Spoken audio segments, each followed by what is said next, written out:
और ये बिहार में और उत्तर प्रदेश में खुलेआम कहते हैं कि केंद्र सरकारें, राज्य सरकारें हमारे बहन बेटियों की इज्जत बचाने में या समाज के ऊपर अन्याय अत्याचार करने में विफल हो चुकी है। कभी खैरलान जी होता है, कभी जज्जर होता है, पूरे देश में कोई ना कोई कांड होता है। विफल हो चुकी है केंद्र सरकारें, राज्य सरकारें। बीएमपी अगर सत्ता में आई तो एससी एसटी ओबीसी को बाकायदा हथियारों का लाइसेंस देंगे, खुलेआम चैलेंज से हथियारों का लाइसेंस देंगे। आप सोचोगे अरे ये तो गैर कानूनी है। अरे कानूनी है भाई, संविधान में लाइसेंस लेने का प्रावधान है ना। अगर आपके पास 5-10 लाख रुपया लेते हैं ना, लाइसेंस नहीं लेते क्या? आत्म सुरक्षा के लिए लोग लेते हैं ना लाइसेंस, भारत सरकार देती है ना। हमारे लोगों के पास लेने के लिए पैसा नहीं है, इसलिए बीएमपी ने रास्ता बनाया, हथियारों का लाइसेंस देंगे। संवैधानिक है, गैर कानूनी नहीं है। एडवोकेट साहब संवैधानिक है या असंवैधानिक है? आप चिंता मत करो, आप फंसने वाले नहीं हो, मैं हूं।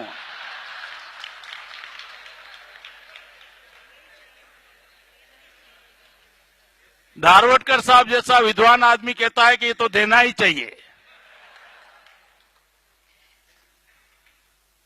नंबर 2, समान एजुकेशन होना चाहिए।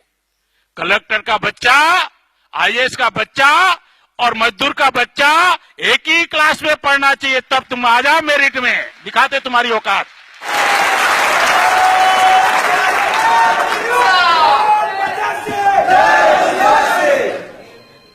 एक ही क्लास में पढ़ना चाहिए, एक सिलेबस होना चाहिए, तब दिखाते ना मेरिट।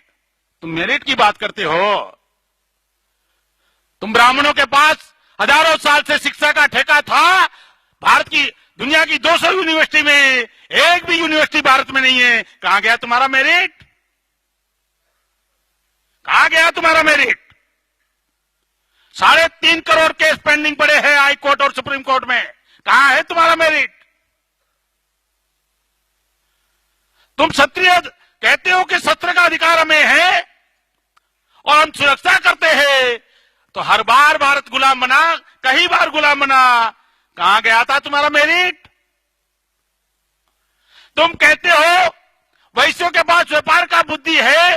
अरे भारत के ऊपर 74 लाख करोड़ कर्जा हो गया, कहां गया तुम्हारा मेरिट? तुम हमें मेरिट सिखाओगे? ये आंकड़े सरकारी है, मेरे नहीं है। कहां है तुम्हारा मेरिट? तुम षड्यंत्र को मेरिट कहते हो, तुम धोखेबाजी को मेरिट कहते हो, तुम षड्यंत्र को मेरिट कहते हो। मेरिट है नहीं आपके पास। और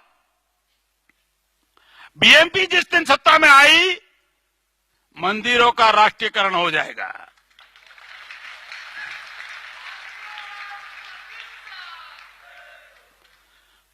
ये जो अरबों खरबों रुपए का कालाधन पड़ा हुआ है, ये ब्राह्मणों के बाप का पैसा नहीं है, हमारे पसीने की कमाई है।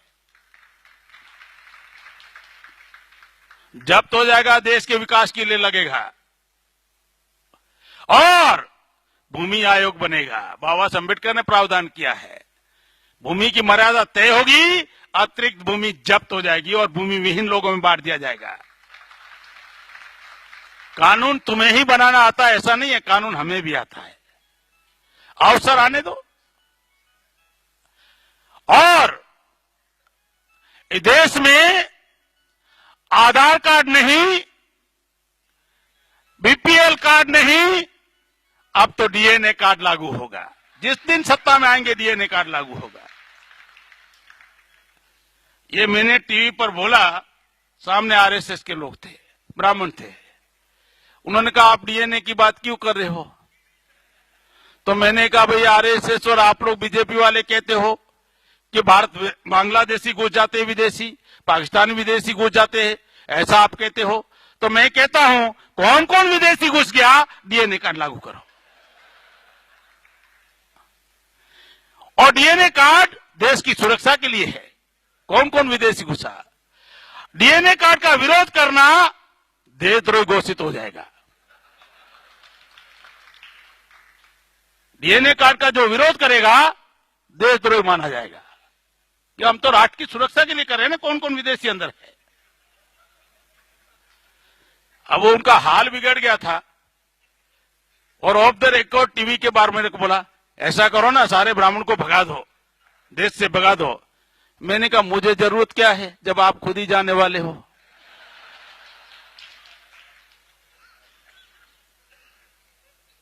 डीएनए कार्ड लागू होगा और हमें उनके ऊपर आर पार करने का कोई जरूरत नहीं है। बाबा साहब अम्बेडकर ने संविधान में प्रावधान किया है, विदेशियों को वोट देने का अधिकार नहीं होता। भारत के चुनाव में विदेशी नागरिक को वोट देने का अधिकार है क्या? नहीं है, केवल अमेंडमेंट करना पड़ेगा ना।